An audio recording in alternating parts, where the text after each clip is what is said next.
Hello, my name is Shree Awsare of the infamous AT Lab.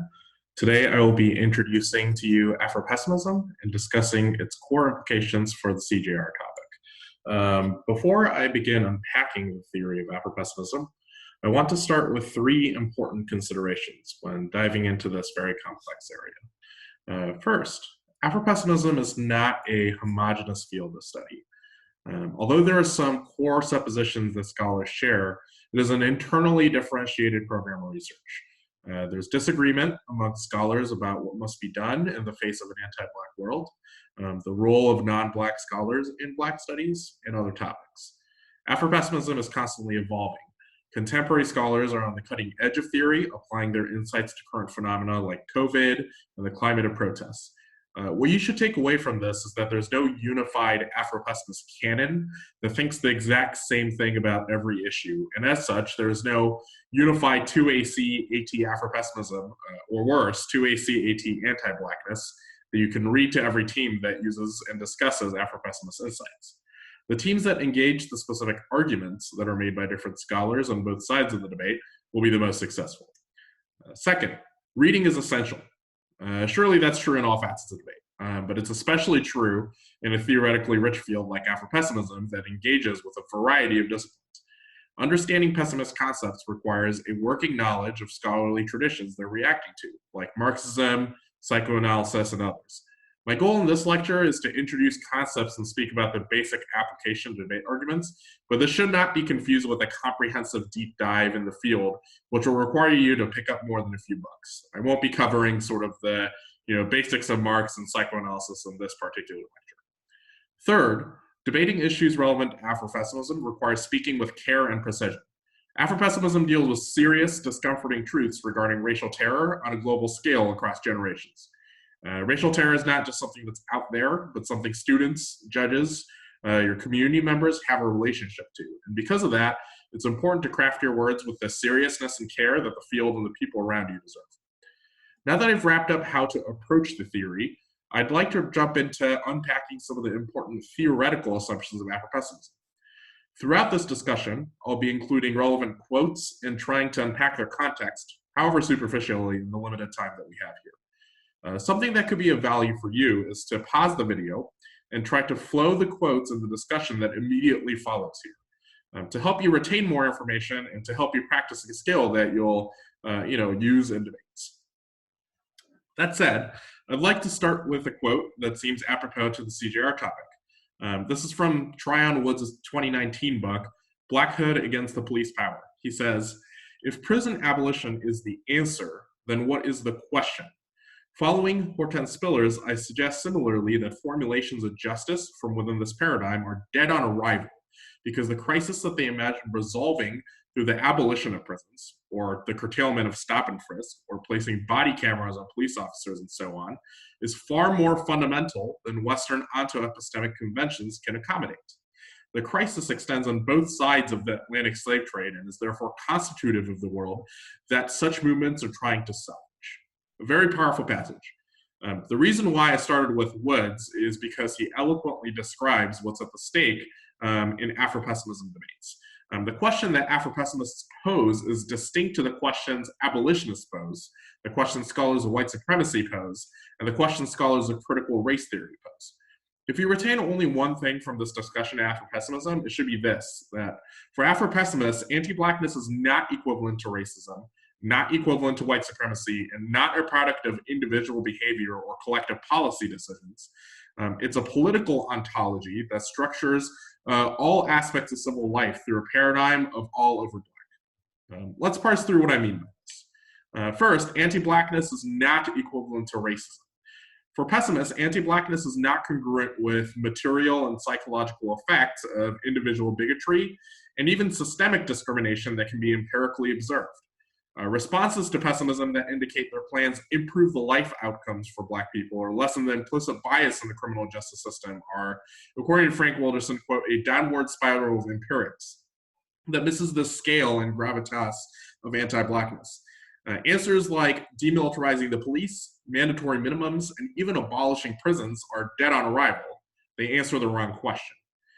Anti-blackness instead denotes a state of social death that's enshrined by the afterlife of slavery. This is a stark departure from the version of history that you're generally told in your classes at school. Typically, your apish example is as follows. European landowners moved to America and started owning slaves. It caused a civil war. The North won. Lincoln emancipated the slaves. There were some setbacks during Reconstruction Jim Crow, but Black people are definitely not slaves now. In 2020, things are progressively improving. Afropessimism fundamentally disagrees with the assumption that we've moved on or progressed past slavery. Slavery still exists and it's politically operational in civil institutions. An example of this specific to CJR, the 13th Amendment, often cited as emancipation, has an exception that, quote, neither slavery nor involuntary servitude, except as a punishment for crime whereof the party shall have been duly convicted, shall exist in the United States. Many have read this as a loophole in the 13th Amendment that permits the continuation of slavery in the modern prison industrial complex. Although the contingent historical form of slavery have shifted, the fact that it is slavery nonetheless has not. And Afropessimists have argued that for that reason, anti-blackness is a political ontology, that it is a fact of existence that has been solidified by 500 years of world making by slavers. The social death that visits slaves is distinct from discrimination or prejudice, characteristic of racism, and is, in some sense, a term of art that's been coined by Orlando Patterson, who writes about the three pillars of social death. These three pillars are, first, natal alienation. Natal alienation refers to the separation of the slave from cultural and biological ties. The difference between slavery and exploitation, or land dispossession, is that slavery entails a severing of kinship ties. Jared Sexton famously says indigenous populations, quote, might lose their motherland, but will not lose their mother, end quote. Slaves were separated from kin, literally through auctions that separated families, and also culturally, because ancestral roots to cultures and territories are severed in the process of the Middle Passage. The fact that descendants of slaves are now referred to by their relationship to the entire continent, i.e. African American, rather than a specific ethnic group like Nigerian American, is telling in this regard. Second pillar, general dishonor. General dishonor speaks to the legacy of slavery that follows Black people despite degrees of freedom. In a review of Orlando Patterson's work, V.P. Franklin writes, even though one might be, quote, extremely influential and powerful, at times the subject of honor, they were still generally considered degraded persons because of their slave status. Although Black slaves were entrusted with important tasks like overseeing other slaves or caring for the master's children, they were still in a slave relation. And just as in the case today, Anthony Farley writes that the slave perfects itself as a slave when it bows down to the master of its own free will. The services that a slave might provide doesn't deny the fact that enslavement is the norm, no matter how important that particular service may seem. The third pillar is gratuitous violence. Gratuitous violence is violence that exceeds utility or rationality. Violence towards slaves is not a matter of a political economy or costs or benefits that can be rationally calculated, but exceeds those. For example, if slavery was only a labor relation and simply a source of economic productivity, there would be no reason why masters exercised such exceptional cruelty that incapacitated their own workforce. The overkill that's seen in policing is another example of this, right? There's no political or economic benefit to tactics of racial terror. It's not like police get a monetary award for their exceptional aggression, and yet it's a feature of our everyday living. Some Afropessimists have relied on language of a libidinal economy, carried over from psychoanalysis, which can be roughly defined as a structure of feeling and desire that drives us to interpret and act in ways that may not be the most rational. The convergence of these three pillars positions the slave in a unique position. One conclusion that Afropessimists come to is that social death robs the Black of the capacity and grammar to participate in the social world. Africans went into slave ships and came out Black. Hortense Spillers says that the body has been reduced to flesh, quote, the 0 degree of social conceptualization that does not escape concealment under the brush of discourse or the reflexes of iconography. Since slavery reduces Africans into Black commodities in the eyes of the world, there's no, quote, ontological resistance that Blacks could offer in the face of slavery. Simply put, if Black is a commodity or an object status, it has no access to things like political deliberation, to subjective expression, to shared grammars, to capacities that are endowed by humanity. Commodities are by definition fungible or substitutable, and there is no ethical relationship that humans have with commodities, and the only relationship that they would have, when owning a commodity is one of accumulating said commodity. So, second, anti-blackness is not equivalent to white supremacy. This is a fairly important point because I think that this conflation oftentimes plays a role in debates. Theories of white supremacy start from the assumption that the world and its civil institutions are structured by a hierarchy where whiteness is considered universal, good, and the standard by which all other races are compared against. The whiter you are, the more likely you are to be accepted by society, the more likely you can evade the worst excesses of policing. Afropessimists turn this hierarchy on its head. So the hierarchy that organizes the world instead is black at bottom, is pathological, as the standard by which all other races are compared against. So what we have isn't white supremacy, per se, but black abjection. The blacker you seem, the more likely you are to be subject to gratuitous violence, the more likely that you're robbed of humanity. And even those black folks who adopt white mannerisms or behaviors are still targeted nonetheless for violence, and Frank Wilderson says magnetizes bullets. For Afropessimists, this isn't just true in a US context only, but also globally.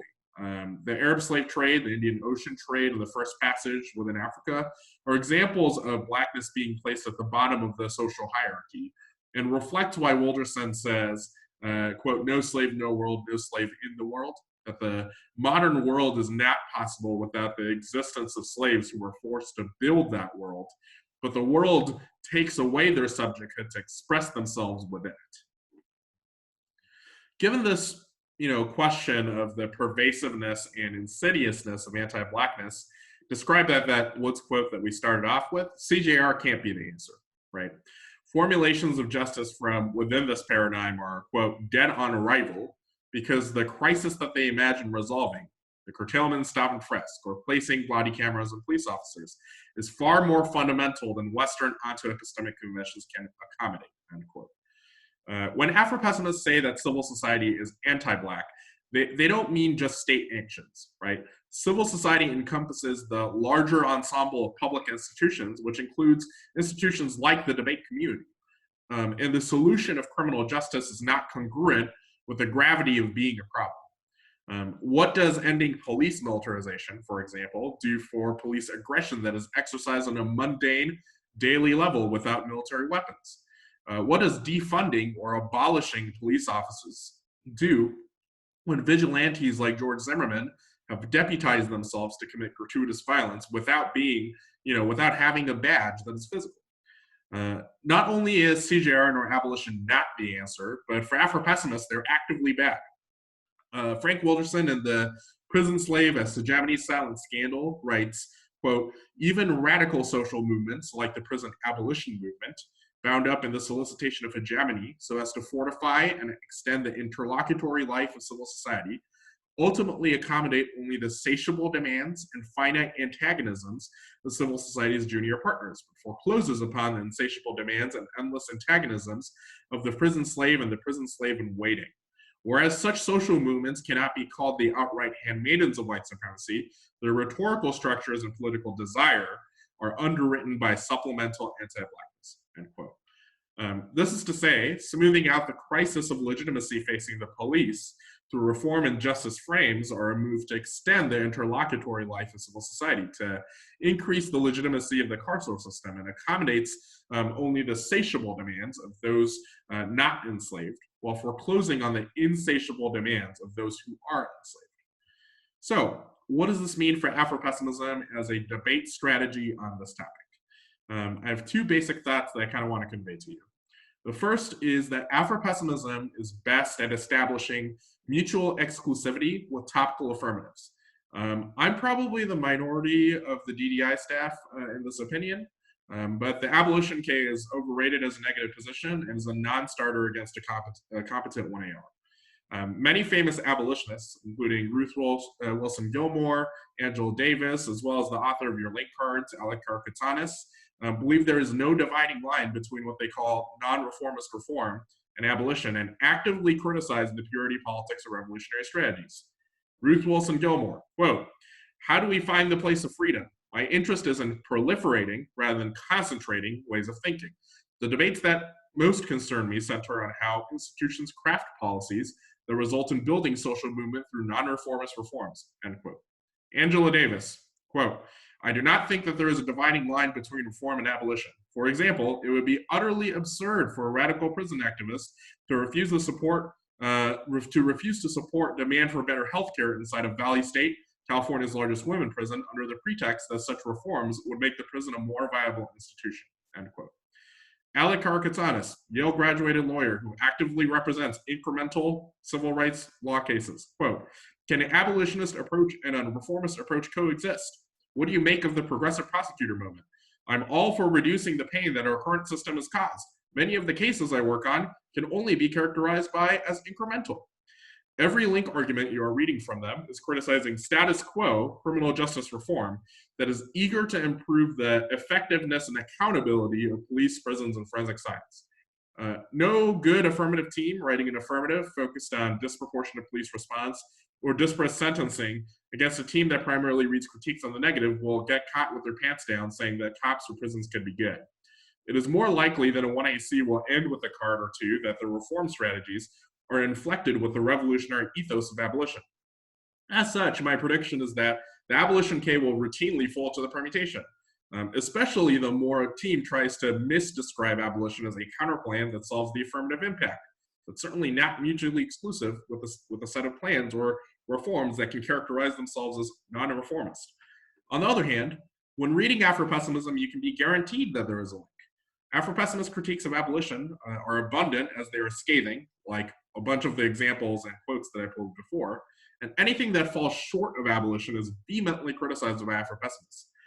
If non-reformist reform is the answer, then what is the question? There are a number of other arguments that are unavailable to you while reading abolition, including a larger theory of political ontology or the libidinal economy that clashes head-on with the affirmative assumptions about the importance of, the grammar of politics. On this topic, I think Afropessimism is not so generic. It grapples with the core questions of criminality and justice. You should not fear clash. You should learn to love it. What abolition can do, Afropessimism definitely does that. The second sort of strategic takeaway is that there's a lot of new work being published about Afropessimism, which makes it a very ripe area for research. So Frank Wilderson very recently published a book in 2020, aptly titled, Afropessimism. There have also been a number of Afropessimist scholars writing in the last 2 months in relation to the protests concerning police violence, and the intersection of new with topic specific is always great. The opposing evidence is fresh too, with Lewis Gordon publishing multiple works, including one that's, I think, coming out this September about Afropessimism. This is both the time and the topic to learn about this position. To finally conclude this discussion, I want to invert the Woods quote that we started with. So instead of, if prison abolition is the answer, then what is the question? I'll ask the converse, which is, if the question is the maximum captivity of slavery, then what is the answer? In the conclusion of Red, White, and Black, Frank Wilderson explicitly tackles this line of questioning. And this is going to be kind of a long quote. You should be following along. Quote, "It is customary for a book like this to end with a prescriptive gesture. At least the germ of a new beginning, if not a new world, a seed to be nurtured and cultivated by Vladimir Lenin's question, what is to be done? Even when such seeds were not sown throughout the book, an author might be tempted to harvest a yield, however meager, in the conclusion. Not only have such seeds not been sown in this book, but I have argued that anti-blackness is the genome of this horticultural template for human renewal. Frantz Fanon came closest to the only image of sowing and harvesting that befits this book. Quoting Amy Césaire, he urged his readers to start, quote, the end of the world, the only thing worth the effort of starting, a shift from horticulture to pyrotechnics. Rather than mime the restoration and reorganization dreams, which conclusions often fall prey to, however unwittingly, Fanon dreams of an undoing, however implausible for its own sake. Still, there are moments when Fanon finds his own flames too incendiary, so much so that he momentarily backs away from the comprehensive emancipation he calls for, which is why one can find the Fanon of the slave on the same page as the Fanon of the post-colonial subject. Nevertheless, I am humbled by his efforts, and though I am freighted with enough hubris to extend his ensemble of questions beyond his unintentional containment strategy, I know better than to underrate their gravitas by offering, or even hinting at, a roadmap to freedom so extensive that it would free us from the epistemic air we breathe. To say we must be free of air while admitting to knowing no other source of breath is what I have tried to do here.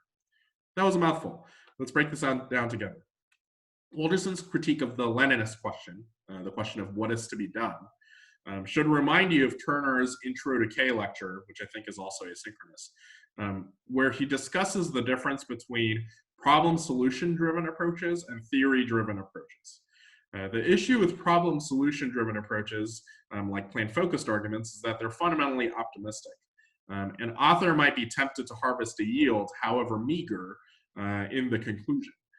Humanity will ultimately redeem itself, and as MLK says, let us realize the arc of the moral universe is long, but it bends towards justice.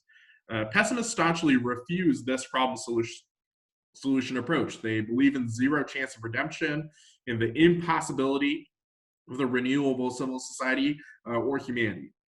If you're familiar with Afropessimists, you've likely heard the phrase "the end of the world" being tossed down. What we need is not the horticulture of creating a new, improved world, but a pyrotechnics that ends the anti-black world as we know it. Anthony Farley writes, pretty succinctly, to wake from slavery is to see that everything must go, every law room, every great house, every plantation, all of it, everything.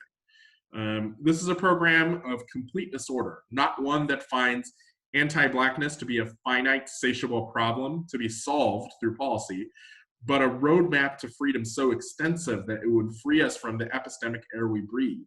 To say that we must be free of air while admitting to knowing no other source of breath is what pessimists try to do. Even Fanon and Césaire, who Wilderson finds inspiration from, right, find their fires too incendiary. As humanists, they momentarily back away from sort of the comprehensive emancipation they call for by falling into restoration of humanity as a solution instead of posing an unflinching ensemble of questions. I think a lot of debaters misunderstand sort of the alternative of the end of the world as a anarchy counterplan or a, quote, we ended civil society so we solved all the harms of the world counterplan. Wrong. Remember, a counterplan is not a critique.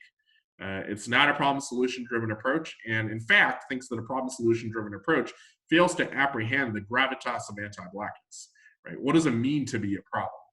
Afropessimists think we must be free of air while admitting to knowing no other source of breath, to find a social life within a social death that's lived underground in outer space. This is from Jared Sexton's work.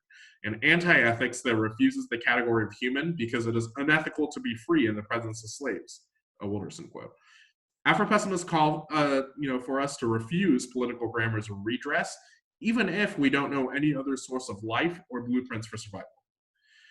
There's much more that we can unpack about Afropessimism, its relationship to Hegel, Marx, and psychoanalysis, and even more to unpack about its critiques. That said, I hope I've given you a useful framework and terminology to introduce you to the discipline while carefully and precisely engaging it. At the end of this week, my generic group will have produced an Afropessimism file for the DDI, and many of the articles that are quoted here will be included. If you have any questions, please don't hesitate to reach out to me during the course of the camp. Thanks so much for your time. Enjoy your other lectures.